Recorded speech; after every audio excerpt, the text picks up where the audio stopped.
Hello everyone, welcome to SQ Digital Classes. My name is Varsha Yadav from Electrical Engineering Department. Today my lecture tariff and its type. So firstly हम देखेंगे कि tariff होता क्या है। तो tariff basically आप देखते होंगे जब आपके घरों में बिल आता है तो उसमें कई तरह से आपके टैरिफ रहते हैं। जो हमारे घर में बिल आता है उसमें सिंपल टैरिफ रहता है जो कि हम आगे पढ़ेंगे। तो फर्स्टली हम देखेंगे टैरिफ को हम डिफाइन कैसे करते हैं। The rate at which electrical energy is supplied to a consumer as known as tariff, यानी कि जो हमारी सप्लाई जो इलेक्ट्रिसिटी बोर्ड सप्लाई देता है किसको, कंज्यूमर को। जो कंज्यूमर होता है उपभोक्ता कहलाता है, यानी कि जो लाइट को कंज्यूम कर रहा है डिफरेंट लोड में, उसमें उसी के बेसिस पे हम टैरिफ को लगाते हैं। सो हम नेक्स्ट स्लाइड में देखेंगे कि हमारा जो टैरिफ का ऑब्जेक्टिव होता है, यानी कि क्यों लगाया जाता है इसके बारे में। तो ये आपने देखा होगा कि जो हमारी करंट होती है या जो हमारे पास इलेक्ट्रिसिटी होती है वो सबसे पहले जनरेट की जाती है। तो जनरेट कैसे होता है, कई तरीके के पावर प्लांट होते हैं, जैसे कि आपने देखा होगा हाइड्रो पावर प्लांट वहाँ से भी बनता है, यानी कि जल से, वायु से, जिसे हम बोलते हैं विंड पावर प्लांट। और आप देखते होंगे कई तरीके से और भी रहते हैं, जैसे कि सोलर पावर प्लांट, यानी कि इलेक्ट्रिसिटी जिस प्लांट से बनाई जाती है वहाँ पे आप देखते हैं सबसे पहले पावर स्टेशन होता है जहाँ पे हमारा जनरेशन होता है इलेक्ट्रिसिटी का, यानी कि उसको हम बोल लेते हैं जनरेटिंग यूनिट। इसको हम क्या बोलेंगे, जनरेटिंग यूनिट, जहाँ पर हमारी इलेक्ट्रिसिटी जनरेट होती है, प्रोड्यूस होती है, बनाई जाती है। तो जब बनाई जाती है तो जो इलेक्ट्रिसिटी बोर्ड है वो किसी कंपनी को पूरा देता है एक तरह से कि आप हमें बना के दीजिए इतने किलोवाट का, या इतने किलोवाट पर हमारी एनर्जी जनरेट होती है। जैसे जनरेशन जो होता है वो कितने पे होता है, तो वो होता है आपका 11 kV पे, 11 किलोवोल्ट पे। इसी तरह से जब हमें देखना होता है कि हमारी जो जनरेशन स्टेशन पे या पावर स्टेशन पे जो हमने प्रोड्यूसिंग की है इलेक्ट्रिसिटी को, तो उसका रिकवरी, यानी कि जो भी इक्विपमेंट लगाए गए हैं जनरेशन टाइम पे, तो उसमें जो भी कॉस्ट लगी गई है उसी हमें करना है रिकवर, उसके लिए हम टैरिफ यूज करते हैं। और इसी तरह से जो भी हमारा कैपिटल इन्वेस्टमेंट हुआ है किसमें, आपका ट्रांसमिशन डिस्ट्रीब्यूशन, आपके घर तक आने के लिए, या इंडस्ट्रियल पर्पज से, कमर्शियल, या आपके डिस्ट्रीब्यूशन पर्पज से, तो इसके लिए हमारे पास क्या होता है, ट्रांसमिशन हमें लाइन देनी पड़ती है और डिस्ट्रीब्यूशन लाइन। इसमें भी कई इक्विपमेंट होते हैं, जैसे आपके पास ट्रांसफार्मर बड़े बड़े जो कि सब पावर स्टेशन, सब स्टेशन लगाए जाते हैं, तो वहाँ पे भी हमारे क्या होते हैं, कैपिटल इन्वेस्टमेंट होती है बहुत सारी। तो इसको भी रिकवर करने के लिए हम टैरिफ यूज करते हैं। थर्ड आपका रहेगा कि जब हम ट्रांसमिशन कर देते हैं, डिस्ट्रीब्यूशन कर देते हैं, तो इसके ऑपरेशंस और मेंटेनेंस में भी हमारा पैसा खर्च होता है, जिसको रिकवर करने के लिए हम लगाते हैं। और फोर्थ हम देखते हैं कि हमें जो भी हमने कैपिटल इन्वेस्टमेंट की है वो भी निकल आए और साथ में हमें प्रॉफिट भी हो। तो ये सारी चीज़ें हमें करने के लिए, यानी कि हमें जो भी हमारे इन 4 पॉइंट में, सबसे पहले जनरेशन में, फिर ट्रांसमिशन डिस्ट्रीब्यूशन में, उसके बाद जो हमारे पास इक्विपमेंट है उनका मेंटेनेंस और उनका ऑपरेशंस करने के लिए, इसके बाद प्रॉफिट कमाने के लिए, क्योंकि कोई भी एजेंसी या कोई भी कंपनी यदि ये सारे काम करती है तो वो अपना प्रॉफिट भी देखती है। तो ये चारों चीज़ों को, इसमें जो भी इन्वेस्ट हुआ है हमारा पैसा, उसको रिकवर करने के लिए हम टैरिफ को लगाते हैं। नेक्स्ट स्लाइड में हम देखेंगे कि हमारे पास जो टैरिफ की कैरेक्टरिस्टिक्स होती है वो किस टाइप से होती है, क्या क्या होती हैं। तो इसमें फर्स्टली हम देखेंगे कि ये प्रॉपर रिटर्न होता है, यानी कि जो हमारा पैसा इन्वेस्ट किया है हमने उसको रिटर्न भी कर पाएँ। फेयरनेस होती है, क्लियरेंस होती है, सिंप्लिसिटी, रीजनेबल प्रॉफिट होना चाहिए और अट्रैक्टिव होनी चाहिए। तो ये इनका कैरेक्टरिस्टिक्स होती है। अब नेक्स्ट हम स्लाइड में देखेंगे कि टैरिफ कितने टाइप के होते हैं। तो टैरिफ आपके जो मेन होते हैं वो इस टाइप से हैं कि आपके पास सिंपल टैरिफ है, फ्लैट रेट टैरिफ है, ब्लॉक रेट है, 2 पोर्ट है, मैक्सिमम डिमांड है, power factor, 3 part and peak tariff. ये आपके वो टैरिफ हैं जो कि मैक्सिमम यूज होते हैं, और ये अलग अलग डिफरेंट लोड पे या डिफरेंट जैसे हमारे इंडस्ट्रियल लोड पे दूसरे अलग टैरिफ यूज होगा, जो घर में कंज्यूमर जो हमारे घरों में डिस्ट्रीब्यूशन पर्पज से जो यूज होते हैं उसमें हम सिंपल टैरिफ यूज ज़्यादा करते हैं, और इसी तरह से कमर्शियल पर्पज से हम कोई दूसरा टैरिफ यूज करेंगे। यानी कि इन टैरिफ, ये जो हमारे 7-8 टैरिफ है, ये अलग अलग डिफरेंट लोड पे डिफरेंट टाइप से लगाए जाते हैं। अब हम फर्स्टली देखेंगे सिंपल टैरिफ। तो सिंपल टैरिफ जैसे कि मैंने आपको बताया है कि जो घरों में यूज करते हैं हम लोड को, जैसे कि हमारा लाइटिंग लोड हो जाता है, आपका लाइटिंग लोड हो गया, फैन लोड हो गया, तो यहाँ पे हम सिंपल टैरिफ लगाते हैं, यानी कि घरों के हिसाब से हमें लगाना पड़ता है। जो घर में हम KWH यानी कि जितनी भी यूनिट खर्च करते हैं, आप देखते होंगे कि आपके सिटी में पर यूनिट रुपीज़ लिया जाता है। जैसे कि मैं बोलूँ कि यहाँ पे 1 KWH यानी कि किलोवाट आवर, यानी कि एक आवर में कितना किलोवाट खर्च हुआ है। तो हम देखेंगे यहाँ पे कि सिंपल टैरिफ में 1 KWH जिसे हम बोलते हैं 1 यूनिट, इसका कुछ रुपीज डिसाइड होता है जो कि इलेक्ट्रिसिटी बोर्ड करता है। जैसे मैं बोल दूँ कि 1 यूनिट का 7 रुपीज़ है, तो अब आपको सिंपल टैरिफ तब लगाया जाएगा जैसे कि आपने एक मंथ में 50 किलोवाट हर्ट्ज या हम बोले 50 यूनिट खर्च कर लिए, तो इसमें मल्टीप्लाई 7 का हम कर देंगे जो कि 350 आ जाएगा। ये आपको बिल पे करना पड़ेगा। तो यहाँ पे कौन सा लगाया गया है टैरिफ? सिंपल टैरिफ लगाया गया है। इसका यूज कंज्यूमर जो कि आपका क्या हो जाता है, बेसिक आपका डिस्ट्रीब्यूशन पर्पज से घरों में जो यूज किया जाता है वो आपका सिंपल टैरिफ होते हैं। और इसमें एक चीज़ और रहती है कि ये जो टैरिफ है ये आपका बेनिफिशियल रहता है, क्योंकि यदि आप कंज्यूमर जो है, उपभोक्ता जो है, यदि आप कहीं चले जाते हैं तो आप अपना मीटर को बंद करवा सकते हैं या डिस्कनेक्ट करवा सकते हैं, तो ये वहीं पे आपका रुक जाएगा, यानी कि आपके मीटर में अलग से रीडिंग नहीं आएगी। तो ये प्रमोट है कर सकता है जो कि आपके कंज्यूमर रहते हैं उनके लिए। यहाँ पे आप देखेंगे कि सिंपल टैरिफ को जब कैलकुलेट किया जाता है तो इसी में है ये चीज़। जैसे मैं बोलूँ कि C यहाँ पे हमारा क्या है, टोटल कॉस्ट। टोटल कॉस्ट आपके यहाँ पे जो आई है 350, ये क्या है, हमारी टोटल कॉस्ट है। और आपका V क्या है यहाँ पे, तो ये आपकी जो भी जितनी भी यूनिट आपने कंज्यूम्ड की है। और Y आपका है रेट ऑफ KWH, यानी कि मैंने 7 रुपीज़ दे दिया तो पर यूनिट कितना रेट है। ये आपका इस फॉर्मूले से आप अपना बिजली बिल निकाल सकते हैं। अब आप देखेंगे second, flat rate tariff. Flat rate tariff जो है आपका, इसको 3 कैटेगरी में भी डिवाइड किया गया है, या आप इसमें आगे देख सकते हैं, इसको आप दिखा सकती हूँ आपको आगे भी। फ्लैट रेट टैरिफ में इसके बाद आप कैरेक्टरिस्टिक्स भी देख सकते हैं। तो फ्लैट रेट टैरिफ जो है वो डिफरेंट टाइप की होती है, आपकी डिफरेंट कंज्यूमर्स पे लगाया जाता है। ये क्या है, डिफरेंट कंज्यूमर पे लगाया जाता है। जैसे कि आपके पास पावर लोड भी होता है और आपके पास नॉर्मल लोड भी होता है। नॉर्मल लोड में आपका आ जाता है लाइट, फैन और टीवी, ये आपके लाइट लोड में आ जाता है। यदि आप पावर लोड में जाएंगे तो पावर लोड में जैसे आपके पास मशीन्स रखी होगी, डीसी मशीन हो गया, सिंक्रोनस मशीन हो गया, इंडक्शन मशीन हो गए, तो इसके लिए आपको ये आपके पावर लोड में आ जाएगा। पावर लोड में आ जाएगा आपके पास मशीन, मोटर, यानी कि आपके पास मोटर्स आ जाएंगी सारी। और लाइट लोड में, या आप बोल सकते हैं नॉर्मल लोड, लाइट लोड किस में आ जाएगा, तो नॉर्मल लोड में। नॉर्मल लोड में बेटा आ जाएगा आपके पास लाइट लोड, फैन लोड, इस टाइप के जो भी लोड होंगे आपके पास, हल्के लोड जो रहते हैं ये आ जाते हैं आपके नॉर्मल लोड में।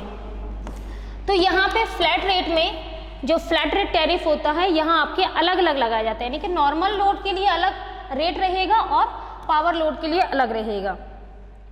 फ्लैट रेट टैरिफ जो है, जैसे आपके पास नॉर्मल लोड है, तो नॉर्मल लोड में आपके पास क्या है, फैन है और लाइट है, तो यहाँ पे जो पर यूनिट रुपीज रहेगा ये आपका क्या रहेगा, कंपेयर देन पावर लोड के ज़्यादा रहेगा। यानी कि जैसे मैं बोल दूं कि नॉर्मल लोड के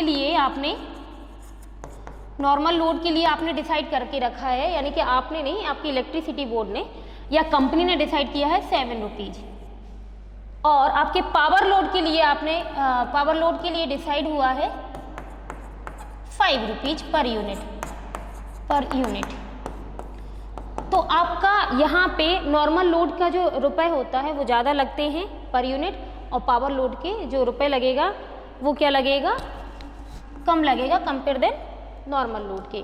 यहाँ पे इसका लॉसेस क्या है कि इसमें 2 मीटर लगाएंगे आप, 2 मीटर लगेंगे, एक नॉर्मल लोड के लिए और एक आपके पावर लोड के लिए, जो कि आपका क्या होगा, इसका एक ड्रॉबैक होगा।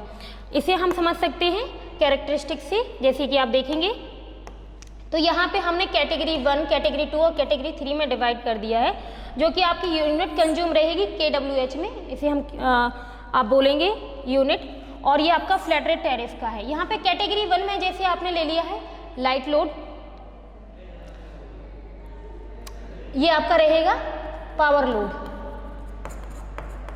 यहाँ पे आ जाएगा आपका लाइट लोड बोल सकते हैं, और यहाँ पे आपका आ जाएगा जो मीडियम टाइप का रहता है, जैसे आपके पास टीवी वगैरह इस टाइप से। तो यहाँ पे आपके 3 तरह से लोड बांट दिए गए हैं। जैसे जैसे आपका क्या होगा, लाइट लोड के लिए चार्जेस क्या रहेंगे, ज़्यादा रहेंगे, फिर मीडियम लोड के लिए चार्जेस कम रहेंगे, और पावर लोड के लिए चार्जेस कम होगा, सबसे ज़्यादा कम पावर लोड में रहेगा, और जो ज़्यादा लगेगा वो आपका लाइट लोड में रहेगा। तो ये फ्लैट रेट टैरिफ है। फ्लैट रेट टैरिफ का बस यही ड्रॉबैक है कि ये आपका डिफ़िकल्टी इसमें यही है कि आपको अलग अलग मीटर लगाने पड़ेंगे दोनों के लिए। तो हम देखेंगे block rate tariff. Block rate tariff में आपको एक मंथ में जो भी हमारी यूनिट हैं जो खर्च हुई, उनको हमने 3 तरह के ब्लॉक में डिवाइड कर दिया। जैसे मैंने बोला कि फर्स्ट ब्लॉक मैंने फर्स्ट ब्लॉक लिया कि 10 डेज हमारी जितनी भी यूनिट खर्च हुई हैं उस हिसाब से। अब फर्स्ट ब्लॉक में जो रेट है वो मैंने मान लिया कि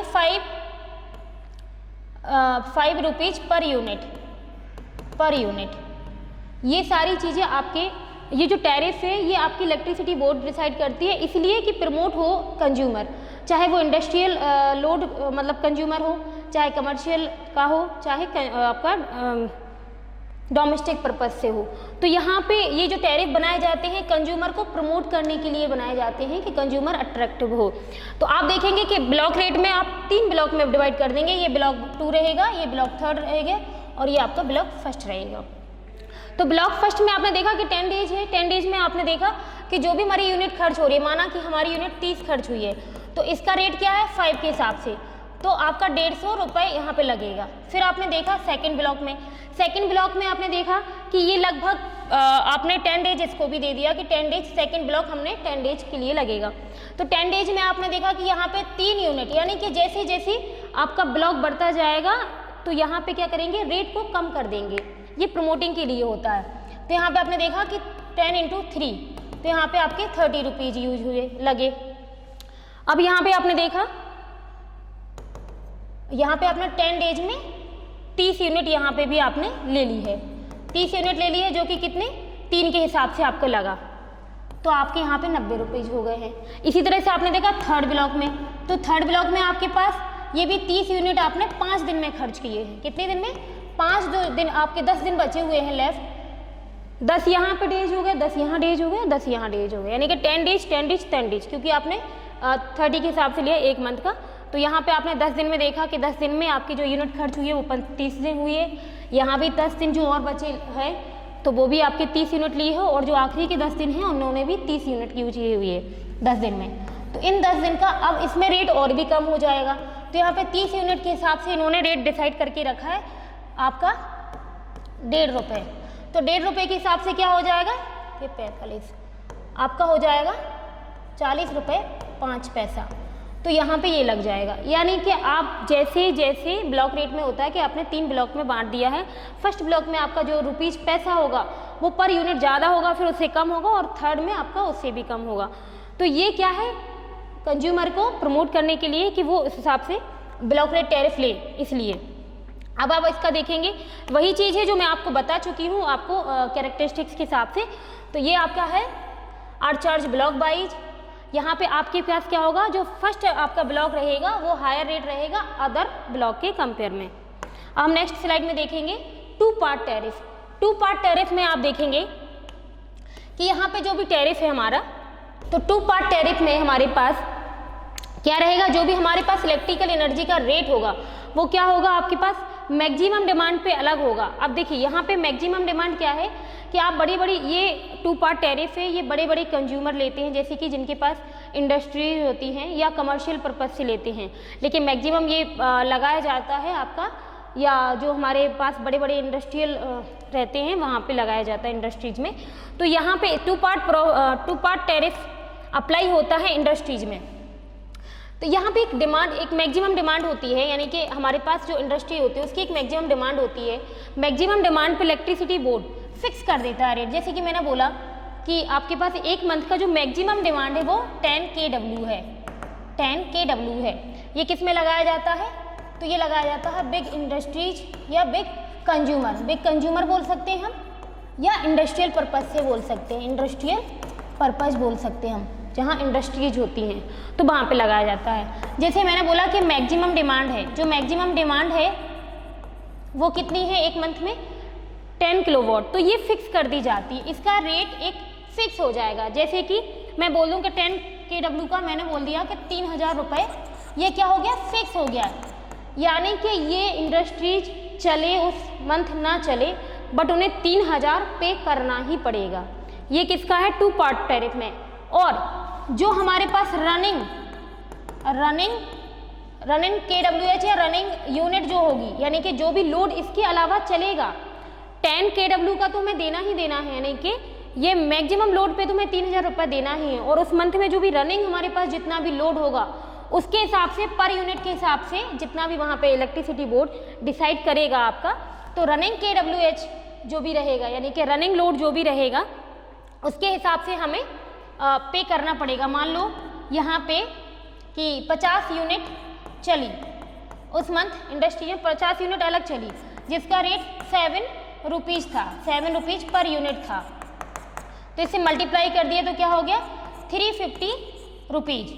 350 रुपीज़ एक्स्ट्रा देने पड़ेंगे, यानी कि मैं बोल दूँ कि 2 पोर्ट टैरिफ में आपको जो रुपीज़ पे करना है, कॉस्ट पे करना है, वो करना है 3000 प्लस आपका 350, ये आपको पे करना पड़ेगा। तो ये आपका 2 पार्ट टैरिफ है। इसका ड्रॉबैक यही है कि आपके लिए मैक्सिमम लोड, भले वो इंडस्ट्री उस मंथ चले ना चले, लेकिन आपको मैक्सिमम लोड के हिसाब से जो आपने वहाँ पे इलेक्ट्रिसिटी बोर्ड पे डिसाइड करवा के रखा है कि आपका एक मंथ में मैक्सिमम लोड जो है वो 10 kW है, और उसका रेट उन्होंने डिसाइड किया 3000 रुपये आपको देना ही पड़ेगा, वो फिक्स रहेगा। और इसके बाद जो रनिंग रहेगा आपके, यानी कि रनिंग उस टाइम की, उस मंथ की जो भी रनिंग लोड रहेगा, उसने कितना 50 यूनिट लिया है, तो उस हिसाब से आपका जो भी वहाँ पे इलेक्ट्रिसिटी, जैसे मैं तो 7 रुपये ले रही हूँ, पर ये आपकी इलेक्ट्रिसिटी बोर्ड डिसाइड करती है कि 6 रुपये लेना है, 5 रुपये लेना है, 7 रुपये लेना है, कि पैसे में आएगा, वो सब आपका इलेक्ट्रिसिटी बोर्ड है। ये तो मैंने आपको ले ली है, इसके 7 रुपये पर यूनिट लग रहा है, तो उस हिसाब से आपको जो टोटल कॉस्ट पे करनी पड़ेगी वो करनी पड़ेगी आपको 3350 रुपये करनी पड़ेगी पे। इसका ड्रॉबैक यही रहेगा, 2 पार्ट टैरिफ का ड्रॉबैक यही है कि इसमें आपको जो आपकी मैक्सिमम डिमांड है वो फिक्स रहेगी, उसका रेट आपको देना पड़ेगा। इसको कैलकुलेट कर सकते हैं आप इस फॉर्मूले से। यहाँ पे हमारा क्या है, जो बी रहेगा वो रहेगा मैक्सिमम डिमांड, और सी जो रहेगा हमारे पास वो रहेगा चार्ज पर KWH एनर्जी कंज्यूम्ड, यानी कि उस मंथ में कितना कंज्यूमर ने एनर्जी कंज्यूम्ड की है जो कि रनिंग लोड थे। अब हम देखेंगे नेक्स्ट स्लाइड में आपके मैक्सिमम डिमांड। यहाँ पे क्या है, मैक्सिमम डिमांड जो है वो आपके 2 पार्ट टैरिफ के रिप्लेस में ही मैक्सिमम डिमांड टैरिफ को यूज किया जाता है। मैक्सिमम डिमांड टैरिफ में यहाँ भी हमारे पास क्या रहेगा, जो हमारे पास मैक्सिमम डिमांड रहेगी वो डिसाइड रहेगी, मैक्सिमम डिमांड डिसाइडेड रहेगी, बट यहाँ पे क्या रहेगा कि हमारे पास में मैक्सिमम डिमांड के लिए अलग से एक मीटर लगाना पड़ेगा, और जो रनिंग के लिए रहेगा, रनिंग कॉस्ट जो रहेगी, रनिंग लोड रहेगा, उसके लिए हमें अलग से एक मीटर लगाना पड़ेगा।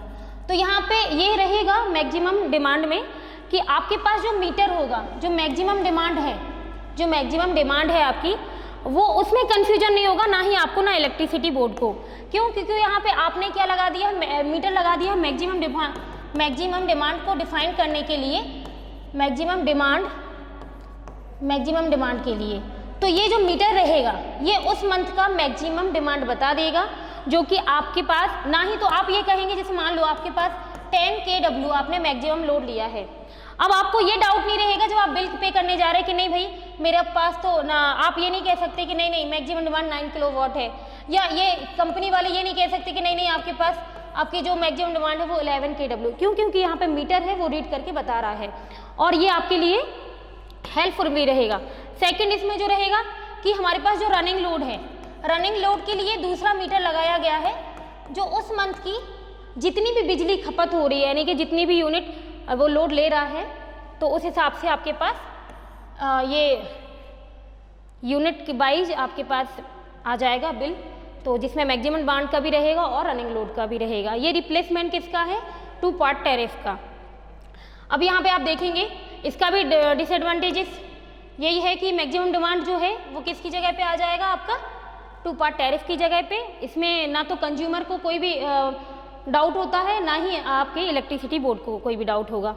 अब हम नेक्स्ट स्लाइड में देखेंगे पावर फैक्टर टैरिफ। तो पावर फैक्टर टैरिफ में जैसा कि आप जानते हैं पावर फैक्टर का फॉर्मूला आप सबसे पहले लिखेंगे। तो पावर फैक्टर का फॉर्मूला क्या होता है भाई? VI cos phi, ये आपको पता है। यदि हमें पावर फैक्टर निकालना है यानी कि cos phi निकालना है तो हम क्या कर देंगे? P/VI। यहाँ पे आप देखते हैं पावर फैक्टर भी आपके पास 3 टाइप के होते हैं, जो कि क्या होता है? आपके पास यूनिटी पावर फैक्टर होता है, यूनिटी पावर फैक्टर होता है जिसकी वैल्यू 1 होती है। आपके पास लैगिंग पावर फैक्टर होता है जो कि इंडक्शन मशीन्स में होता है, और आपके पास लीडिंग पावर फैक्टर भी होता है, लीडिंग पावर फैक्टर भी होता है, lagging power factor and leading power factor. इन दोनों की वैल्यू 0 और 1 के बीच में होता है।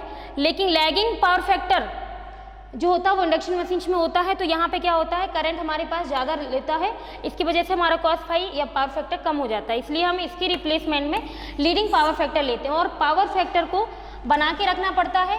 यदि हमें अच्छा पावर फैक्टर चाहिए है तो हमारे पास 0.8 जो हम ले सकते हैं, इसको बना के ही रखना जाता है मशीन्स में, मोटर्स में, कि हमारे पास लॉसेज ज़्यादा ना बढ़े। क्योंकि यदि हमारे पास करंट यदि ज़्यादा लेता है तो हमारा पावर फैक्टर कम हो जाएगा। इसलिए हमें जितना ज़्यादा हो सके कि करंट को हमें कम से कम रखना होता है, जिससे हमारा पावर फैक्टर अच्छा रहे। और इसके लिए हमें क्या लगाना पड़ता है? सिंक्रोनस मशीन वगैरह, कंडेंसर, कैपेसिटर एक्चुअली में हमें लगाना होता है। कैपेसिटर यहाँ पे हम यूज करते हैं पावर फैक्टर को अच्छा बनाने के लिए, या पावर फैक्टर करेक्शन के लिए हम क्या यूज करेंगे? तो यहाँ पे हम यूज करेंगे कैपेसिटर। अब ये जो हमारा मैक्सिमम पावर फैक्टर जो है, पावर फैक्टर मैंने आपको बताया कि 3 तरह से होता है। तो unity power factor, lagging power factor और लीडिंग पावर फैक्टर। अब हम नेक्स्ट स्लाइड में देखेंगे पीक टैरिफ। पीक टैरिफ होता है, जैसे कि आप देखते हैं कि पर डे के हिसाब से भी हमारा एक इंडस्ट्रीज जो होती है, इंडस्ट्रीज में एक पॉइंट या एक टाइम आता है जब हमारा लोड पीक पे पहुंच जाता है। यानी कि आपका पीक कब पहुंचता है? एक तो 12 बजे रात के पहुंच जाता है, और दिन में भी 12 बजे समथिंग पहुंच जाता है, मतलब एक डिसाइड होता है। तो यहाँ पे पीक टैरिफ भी 3 तरीके से लगाया जाता है। जैसे इसको 3 पार्ट्स में डिवाइड किया जाता है। एक तो आपको किया जाता है नॉर्मल लोड, दूसरा आपका पीक लोड और ऑफ पीक लोड। इनमें तीनों में अलग अलग रेट डिसाइड होते हैं। नॉर्मल लोड के लिए अलग डिसाइड होगा, पीक लोड के लिए अलग डिसाइड होगा, और ऑफ पीक लोड के लिए अलग डिसाइड होगा। आपका इलेक्ट्रिसिटी बोर्ड इसको डिसाइड कर रखता है कि नॉर्मल लोड पे कितना पे करना है, कितना पर यूनिट पे करना है, पीक लोड पे कितना पर यूनिट देना है, और ऑफ पीक लोड पर कितना यूनिट देना है। तो यहाँ पे हम देखेंगे कि जो हमारे पास, आप देखेंगे कि नॉर्मल लोड, आपको पता है नॉर्मल लोड में लाइट लोड आ जाता है, बल्ब लोड मतलब बल्ब, लाइट और फैन, ये सारी चीज़ आ जाती है। लाइट लोड मतलब जो हल्के कम खपत करती है यूनिट को। पीक लोड पे आपके आ जाते हैं जो बहुत ज़्यादा इंडस्ट्रियल जो होते हैं उस पर। और पीक लोड में सारी चीज़ें आ जाएंगी आपके पास, जो कि क्या है, जब हम सप्लाई को बंद कर देते हैं उस टाइम पे। अब हम नेक्स्ट देखेंगे, आपके पास आ जाता 3 पार्ट टैरिफ। जैसे आपने पढ़ा था 2 पार्ट टैरिफ, इसी तरह से होता है 3 पार्ट टैरिफ। इसमें एक और आपके पास जुड़ जाता है, बाकी दोनों सेम रहते हैं। यानी कि इसको डिवाइड कर देते हैं हम फिक्स्ड चार्ज पे। फिक्स्ड चार्ज वही जो हमने मैक्सिमम डिमांड रखी थी। सेमी फिक्स्ड चार्ज यानी कि जो हमारे पास रनिंग लोड था, और रनिंग चार्जेस, सेमी फिक्स्ड और रनिंग चार्जेस। ओके, चलिए अब हम देखेंगे fixed 3 part tariff. 3 part tariff भी आपका 2 पार्ट टैरिफ की तरह से ही है। 2 पार्ट टैरिफ में हमारे पास क्या था? तो 2 पार्ट टैरिफ में हमारे पास फिक्स्ड चार्ज था और रनिंग कॉस्ट थी, यानी कि रनिंग चार्जेस था। लेकिन 3 पार्ट में क्या रहेगा हमारे पास? एक तो फिक्स्ड चार्जेस रहेगा, यानी कि मैक्सिमम डिमांड रहेगी, सेमी फिक्स्ड चार्जेस रहेगा और रनिंग चार्जेस रहेगा। इसे ही हम क्या बोलेंगे? 3 पार्ट टैरिफ बोलेंगे। जैसे हम बता सकते हैं कि हमने क्या पढ़ा था 2 पार्ट टैरिफ में। एक तो मैक्सिमम डिमांड पड़ी थी। मैक्सिमम डिमांड जैसे मैंने मान लिया था कि KW एक्ट है, ये क्या है? मैक्सिमम डिमांड है। और हमने दूसरा पढ़ा था रनिंग चार्जेस, रनिंग यूनिट, यानी कि रनिंग लोड पे जो हमारे पास थी कि उस मंथ कितनी हमारे पास जो लोड थे रनिंग कर रहे थे, यानी कि जो चल रहे थे उसके हिसाब से, और थर्ड हमने इसमें चढ़ जाता है एक और लेबर कॉस्ट बोल सकते हैं, या जो रेवेन्यू जो हम जाते हैं रेवेन्यू लेने जाते हैं, उसमें जो भी हमारे पास कर्मचारी होते हैं वो जाते हैं, उनका भी ऐड कर दिया जाता है, जिसे हम बोल सकते हैं एक्स्ट्रा चार्जेस बोल सकते हैं। सेमी फिक्स्ड चार्जेस रहता है क्योंकि ये फिक्स्ड नहीं रहता है, ये रेवेन्यू के टाइम पे आपको ऐड कर दिया जाता है। लेबर कॉस्ट भी बोल सकते थे हम, तो लेबर कॉस्ट बोल सकते हैं हम, इसे लिख सकते हैं। तो यहाँ पे लेबर कॉस्ट भी ऐड हो जाती है, लेबर कॉस्ट भी यहाँ पे ऐड हो जाएगी। ओके, सो थर्ड हमारे पास क्या हो जाएगी, लेबर कॉस्ट। इन तीनों को मिला के जो हमारे पास रेट दिया जाता है, बिल पे किया जाता है, वो 3 पार्ट टैरिफ रहता है। इसमें हम देख सकते हैं कि ये जो हमारे पास है वो क्या है, फिक्स्ड चार्ज है, यानी कि मैक्सिमम डिमांड पे कितना रुपीज़ पे कर रहे हैं। बी आपका क्या रहेगा, तो बी आप देख सकते हैं कि मैक्सिमम डिमांड जो रहेगी, और सी हमारे पास क्या है, जो उस मंथ में पर यूनिट जो खर्च हो रहा है।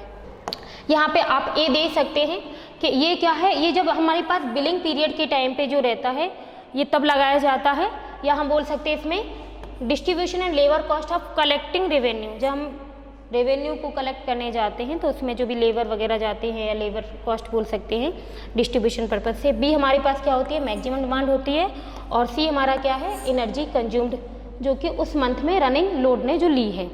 ये इस तरह से हमारे पास टैरिफ रहते हैं कि टैरिफ को हम कई तरीके से तो डिवाइड कर ही सकते हैं। ये सभी टैरिफ जो अलग अलग टाइप के हैं, जो आपके अलग अलग टाइप के टैरिफ हैं, ये ओनली अलग अलग कंज्यूमर को अट्रैक्ट करने के लिए, जैसे इंडस्ट्रियल पर्पस से, इंडस्ट्रियल में चूँकि आप देखते हैं कि इंडस्ट्री में बड़ी बड़ी मशीन्स रखी रहती हैं, तो उनमें बहुत सारी यूनिट खर्च होती हैं पर मंथ भी, तो इस हिसाब से उनको प्रमोट करने के लिए कि उन पे लोड भी ना आए और वो प्रमोट भी हो जाएं, यानी कि अट्रैक्टिव हों और वो बिल पे करें टाइम टू टाइम। तो इस तरह से हर आपकी डिफरेंट फील्ड में, यानी कि जो आपका डोमेस्टिक पर्पस है, डोमेस्टिक पर्पस से आप सिंपल टैरिफ यूज करते हैं, और मैक्सिमम जो डिमांड है वो 2 पार्ट टैरिफ का ही रिप्लेसमेंट है, तो वहाँ पे वो टैरिफ यूज कर सकते हैं जो कि इंडस्ट्रियल और कमर्शियल पर्पस से रहता है। और आपके पास जैसे 3 ब्लॉक आपका 3 या पीक टैरिफ हो गया, 3 टाइप का टैरिफ हो गया, 3 पार्ट टैरिफ हो गया, ये भी आपके पास बड़ी बड़ी मशीन्स में यूज किए जाते हैं, बड़ी बड़ी इंडस्ट्रीज़ में यूज किए जाते हैं सारे ये। तो इस तरह से कंज्यूमर को अट्रैक्ट करने के लिए टैरिफ का यूज किया जाता है, और इस तरह से ये ख़त्म होता है tariff part. Thank you so much.